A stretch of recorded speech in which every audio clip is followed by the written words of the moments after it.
மற்றது உங்களுக்கு மலர் இருக்கு. அடுத்தது மலர் தூவி இழந்த உறவுகளை நினைவு கூறும் முகமாக மலர் தூவி அஞ்சலி செலுத்த போறோம். அதுக்கு உங்களுக்கு மலர்கள் இருக்கு, நீங்க அதை எடுத்து இவ்வளவு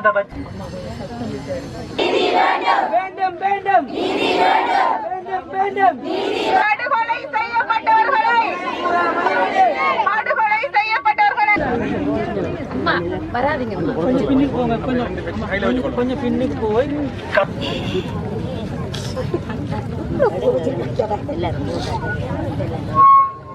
போட்டாக்கள் கொஞ்சம் அப்படியே வழி விழுந்துருவாங்க.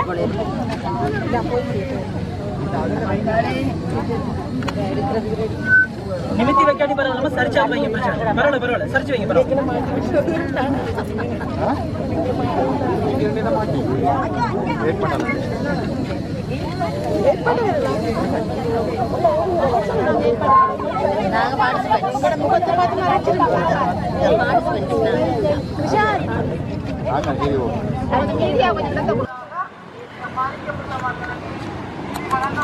அமையும் என்பதில் எந்த மாற்று கருத்தும் இல்லை.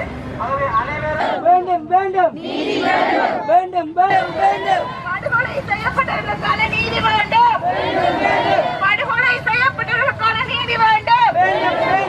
படுகொலை செய்யப்பட்டவர்களுக்கான நீதி வேண்டும்.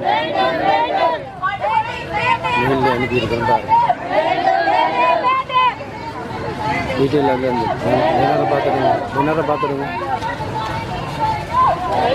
காந்தி பார்க்கில் நடக்குது. காந்தி பார்க்கிலேருந்து காந்தி பார்க்குள்ளேயே இருந்தாங்க.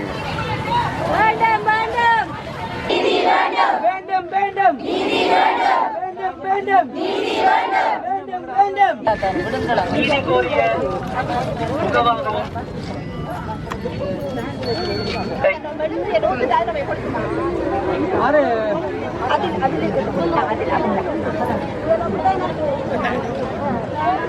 அப்படியே பிடிச்சிருங்க சார் ஒரு செகண்ட்.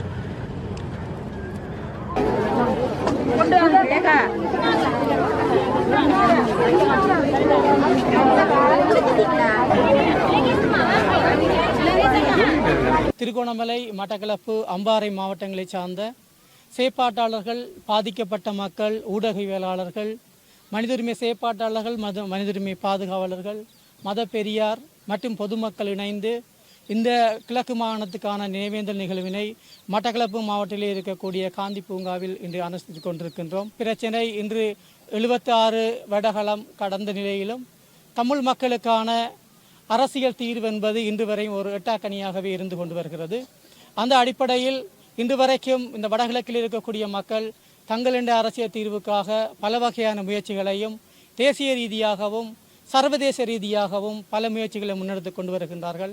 ஆனால் இன்று வரை அது அவர்களுக்கு கிடைக்கப்பெறாத ஒரு சூழ்நிலையே இன்று வரை இந்த இலங்கையில் இடம்பெற்றுக் கொண்டிருக்கிறது. இலங்கை அரசாங்கமானது குறிப்பாக சர்வதேச சமூகத்திற்கு நாங்கள் சிறுபான்மை மக்களுக்கான அரசியல் உரிமை அல்லது அரசியல் தீர்வு தொடர்பாக நாங்கள் சிந்திக்கின்றோம், 13 பற்றி யோசிக்கின்றோம், 13க்கு அப்பால் சென்றும் நாங்கள் யோசிக்கின்றோம் என்று சர்வதேச சமூகத்தை ஒரு மாயைக்கு உள்ளாக்கி கொண்டு போகின்ற ஒரு சூழ்நிலையில் தான் இந்த நினைவு நாளை நாங்கள் அனுசரித்துக் கொண்டிருக்கிறோம். குறிப்பாக இன்றைய தினம் இந்த மே மாதம் 18 என்பது இறுதி யுத்தத்தில் கொத்து கொத்தாக எங்களோட தமிழ் மக்கள் முல்லைத்தீவில் உள்ள முள்ளிவாய்க்காலில் இலங்கை அரசாங்கத்தினால் கொல்லப்பட்டார்கள். ஆகவே இந்த முள்ளிவாய்க்காலில் மாத்திரமல்ல, இன்றைக்கு நாங்கள் 76 வருட காலமாக தமிழ் மக்கள் இலங்கையின் அரசின் அடக்குமுறைக்கும் ஒடுக்குமுறைக்கும் உள்ளாக்கப்பட்டிருக்கின்ற சூழ்நிலையில் இன்று வரைக்கும் கடந்த 30 வருட கால யுத்தத்தில் வடகிழக்கிலே பல லட்சமான தமிழ் மக்கள், தமிழ் பேசும் மக்கள் இலங்கை அரசாங்கத்தின் படையினரால் கொல்லப்பட்டிருக்கிறார்கள், காணாமல் ஆக்கப்பட்டிருக்கிறார்கள். ஆனால் இன்று வரைக்கும் அவர்களுக்கான நீதியோ அல்லது காணாமல் ஆக்கப்பட்ட உறவுகள் எங்கே இருக்கின்றார்கள் என்பதை பொறுப்பு கூற ஒரு தகுதியற்ற ஒரு அரசாகவே இலங்கை அரசு இருப்பதை இட்டு நாங்கள் கவலை அடைகின்றோம். ஆகவே இங்கே இருக்கின்ற எங்களை போன்ற சமூக செயற்பாட்டாளர்களும் இங்கே வருகை தந்திருக்கின்ற பாதிக்கப்பட்ட மக்களும் தொடர்ந்தும் தங்களோட மக்களுக்கான நீதி கிடைக்கப்பட வேண்டும், தங்களோட உறவுகள் எங்கே இருக்கின்றார்கள் என்பதை இலங்கை அரசாங்கம் பொறுப்பு கூறியே ஆக வேண்டும் என்பதை தெளிவாக சுட்டிக்காட்டிக் கொண்டிருக்கிறார்கள். அந்த வகையில் இன்றைய தினம் நாங்கள் முள்ளிவாய்க்காலில் கொல்லப்பட்ட அல்லது படுகொலை செய்யப்பட்ட 40,000 பேருக்கு மாத்திரம் இந்த நிகழ்வை நாங்கள் மேற்கொள்ளவில்லை.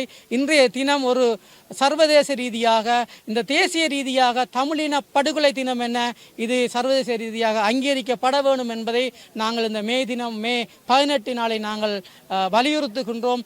இலங்கை அரசும் சர்வதேச சமூகமும் இந்த மே 18 தமிழின படுகொலை தினம் என அங்கீகரிக்க வேண்டும் என்று இந்த சந்தர்ப்பத்தில் கூறிக்கொள்வதோடு, இந்த பாதிக்கப்பட்ட மக்களுக்கு முறையான சரியான நீதி கிடைக்கப்பெற வேண்டும், அவர்கள் நிம்மதியான வாழ்க்கையை வாழ வேண்டும் என்று இந்த இடத்தில் நாங்கள் கூறிக்கொண்டு விடைபெறுகிறேன். நன்றி.